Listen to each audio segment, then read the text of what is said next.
Alhamdulillah kita berada dalam kondisi relatif damai, nyaman. Perlu kita syukuri. Hambatan tidak ada.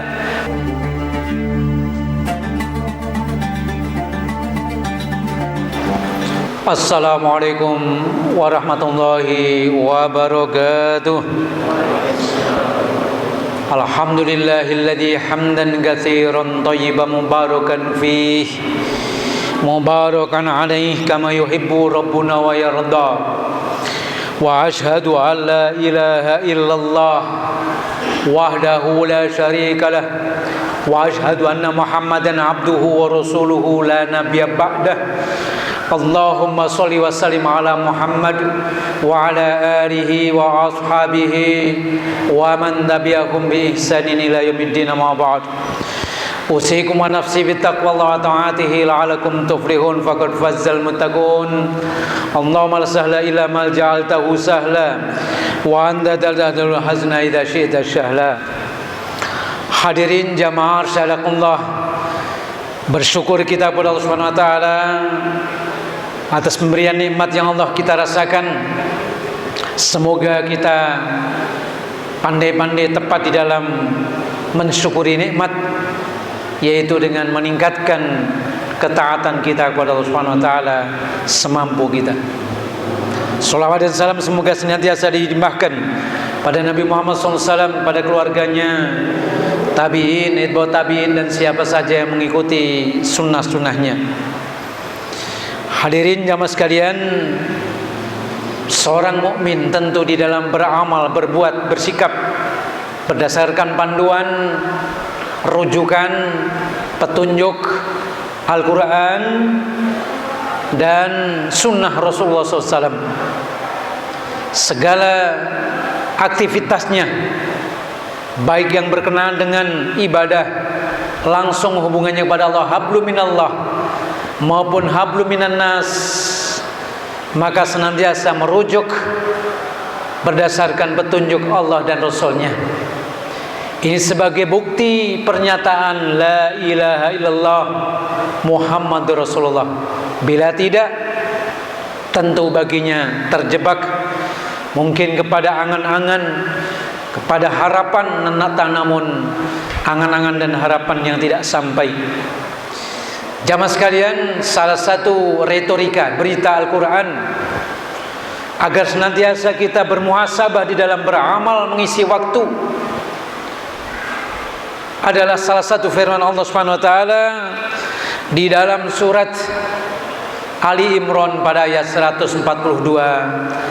A'udzubillahi minasyaitonir rajim.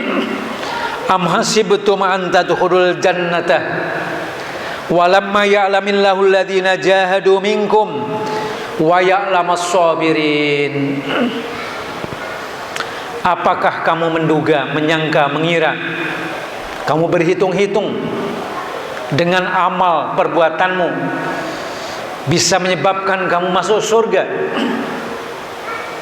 sementara belum jelas di antara kalian yang Allah nyatakan benar, sungguh-sungguh alladzina jahadu minkum, bersungguh-sungguh, jahada yujahidu jahdan wa mujahadan, perjuangan sungguh-sungguh, mujahadah, masyakoh, penuh dengan kepayahan, berpayah-payah meraih ridha Allah Subhanahu wa taala. Wa ya'lamas sabirin, dan juga perlu dibuktikan kesabaran di antara kalian. Jamaah sekalian, di dalam ayat ini ada kalimat ungkapan hasaba yuhasibu hisaban muhtasiban, dihisab, dihitung, dirinci, beramal dengan berhitung-hitung. Ulama menjelaskan, bukan berhitung-hitung sebagaimana orang yang bakhil mendermakan hartanya, tetapi mempertimbangkan mencermati, kiranya amalnya ini sudah sesuai, sudah pas dengan petunjuk Allah dan praktek Rasulullah atau belum. Kaitannya dengan ini, orang beriman diperintahkan senantiasa mengoreksi tentang niat, tujuan di dalam beramal. Sebab jamaah sekalian, urusan niat, bila kita menengok perjalanan para salafus soleh mempraktekkan hadis Nabi SAW, innamal a'malu binniyat, setiap amal tergantung daripada niatnya, di mana amal yang dilakukan oleh seorang mukmin langsung hubungannya kepada Allah tanpa berinteraksi dengan makhluk, seperti urusan sholat, zikir, tilawatil Quran, termasuk puasa, adalah langsung hubungannya kepada Allah. Maka perlu dilandasi dengan niatnya benar, lurus, semata-mata mengharap ridha Allah Subhanahu wa taala. An-niyat, innamal a'malu binniyat. Ketika niatnya sudah benar, lalu akan dilaksanakan, maka cara mengerjakan amal tersebut, adakah praktek teladan contoh yang sudah ditampilkan oleh baginda Rasulullah SAW, sebab beliau adalah uswatun hasanah, atau mungkin menengok perbuatan dari para sahabat, para salafus soleh. Bila yakin, maka dilaksanakan. Itu pun jamaah sekalian masih berkenaan niat. Dalam amal yang sedang dikerjakan, kadang-kadang setan menggoda. Pasang surutnya hati, naik turunnya iman. Amal sedang dikerjakan, kadang-kadang ada perasaan ria, ujub, pamer, pamrih, sementara sedang dikerjakan. Kita sering merasakan tatkala mungkin kita ditegur, diingatkan, yang menegur adalah orang yang mungkin lebih muda dari kita atau kedudukannya di bawah kita, hati kita kadang-kadang masih mengganjal, tidak siap diingatkan, padahal peringatannya benar. Contoh yang paling mudah, saat kita sholat berjamaah, shaf harus diluruskan. Ada yang mengingatkan kita, Pak maaf, softnya Bapak terlalu maju atau terlalu mundur, kurang rapat Pak. Kita masih melihat siapa yang mengingatkan. Ini amal sedang dikerjakan, sementara niat keganggu. Tadinya berangkatnya sudah ikhlas, tatkala amal mau dikerjakan niatnya sudah ikhlas, mengharap ridha Allah. Ternyata amal sedang dikerjakan ada gangguan. Contoh lain, saat sedang berjamaah, sholat berjamaah juga, mungkin kita niatnya maksudnya adalah karena safar musafir, ingin melanjutkan perjalanan. Mudah-mudahan imamnya nggak lama-lama bacaannya, aku ingin melanjutkan lagi. Ternyata panjangnya bacaan imam sehingga keganggu hati kita. Aduh, ini kok nggak ruku ini. Amal sedang dikerjakan, hati keganggu, inginnya cepat. Niat lagi-lagi harus dipertahankan untuk tetap terus-menerus niat, ikhlas. Kemudian juga setelah amal selesai dikerjakan, niat pun masih harus dipertahankan. Seperti mungkin sedekah, infak, membantu berkaitan dengan urusan bermuamalah. Kadang-kadang yang kita bantu, yang kita tolong, mungkin sikapnya nggak mengenakan hati kita. Ada ungkapan, ada ucapan, ada perbuatan yang mungkin kita nggak senang. Tatkala menyaksikan perbuatan kata-kata dia, maka hati kita keganggu. Nyesel aku bantu dia. Ternyata dia, kamu ini kalau nggak aku bantu. Hati kadang-kadang jamaah sekalian, amal sudah berlangsung. Inilah urusan niat. Berkenaan dengan amhasibtum, apakah kamu menduga, menyangka? Maka niat betul-betul harus dipertahankan, istiqomah dari awal, kemudian sedang, dan setelah amal dikerjakan. Bahkan kadang-kadang sudah sekian lama pekerjaan amal perbuatan kita lakukan, gugur karena sekian lama, baru hari ini mungkin kita menyaksikan sesuatu yang mengganggu hati kita. Inah jamaah sekalian. Kemudian berkenaan dengan shawaba, mutaba'ah adalah sunnah Rasulullah SAW. Mencontoh, menteladani. Man amila amalan laisa alaihi amruna fahuwa raddun. Siapa yang mengerjakan satu amal perbuatan, apalagi berkenaan dengan ibadah khusus, waktunya khusus, tempatnya khusus, caranya khusus, serba khusus, maka itu sudah paten, sudah baku, sudah pokok. Tidak boleh kita menambah dan mengurangi. Ini juga perlu kita koreksi kaitannya dengan ittiba'us sunnah, untuk membuktikan benarkah bahwa kamu nyatakan wa ashhadu anna Muhammadur Rasulullah. Aku setuju, aku menerima, aku siap mencontoh Rasulullah SAW. Penting jamaah sekalian. Maka kalimat ini benar-benar menjadi pemicu bagi amal sikap perbuatan kita. Am hasibtum an tadkhulul jannah. Kemudian juga dengan fluktuasi, dengan banyaknya, mungkin kita sudah sekian banyak menghatamkan Al-Quran.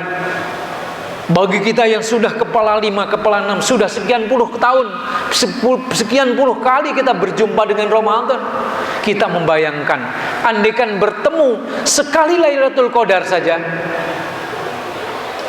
dengan penuh dengan keimanan wahtisaban, kita sudah bayangkan. Namun lagi-lagi ayat ini menggelitik daripada hati kita. Am hasibtum an tadkhulul jannah. Kamu menduga dengan itu kamu masuk surga? Walamma ya'lamillahu ladina jahadu minkum.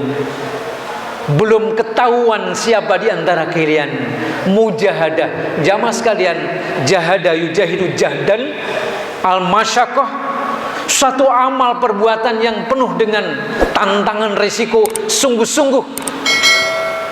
Biasanya kalimat jihad kalau dikaitkan dengan fisabilillah, sering dalam Al-Quran maupun hadis kalimat jihad dikaitkan wajahidu fisabilillah, maka menyangkut urusan perjuangan, membela agama Allah. Intan surullah yang surukum, mempertahankan, membela agama Allah, membela harta, kehormatan, jiwa dengan sungguh-sungguh. Mudahnya adalah mereka berada di kancah pertempuran melawan musuh. Tepatnya adalah mereka kondisi ketika menghadapi musuh sedang mengganggu untuk beribadah kepada Allah. Jangankan untuk bisa tarawih, jangankan untuk bisa berbuka bersama di wilayah-wilayah tertentu, ya, di belahan bumi ini.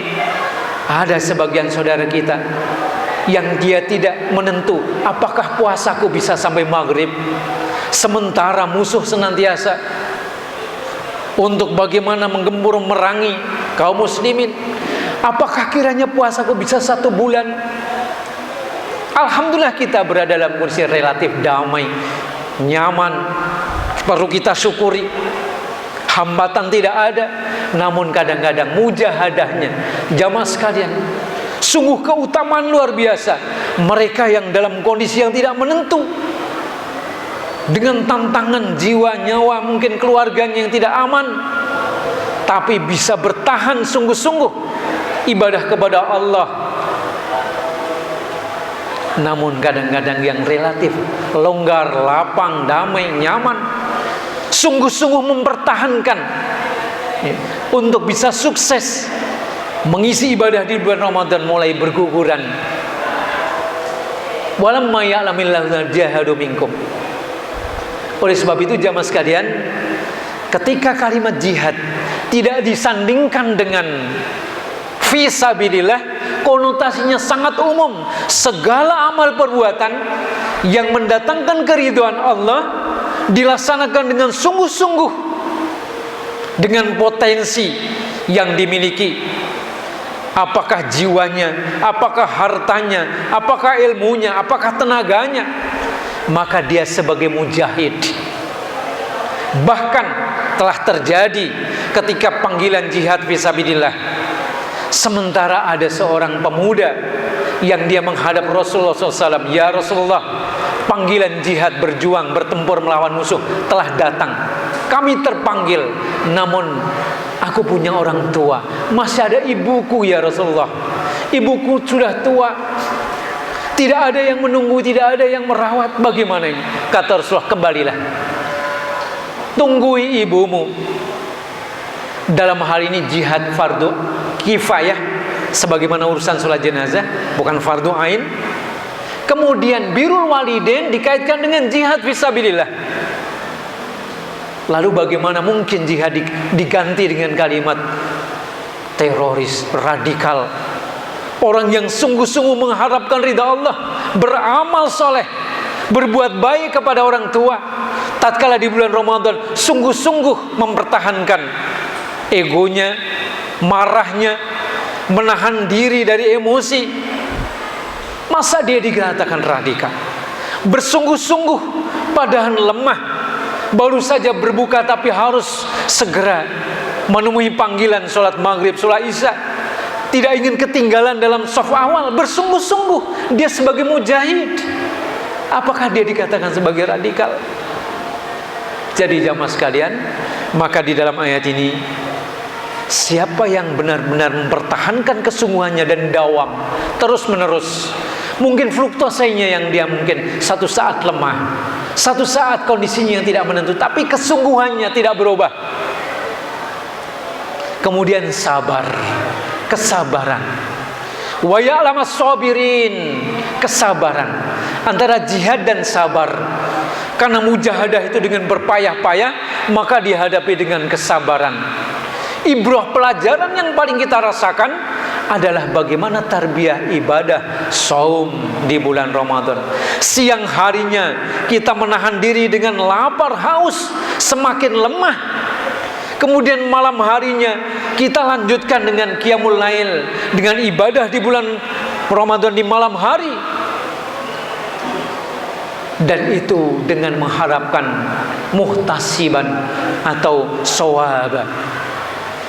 Sebagaimana kita sama-sama tahu, man qoma ramadhana, man shoma ramadhana, imanan wa ihtisaban, dengan iman dan perhitungan, tapi bukan perhitungan sebagaimana orang pelit, dengan rinci, dengan hati-hati, dengan sungguh-sungguh, agar tidak gagal di dalam beramal soleh.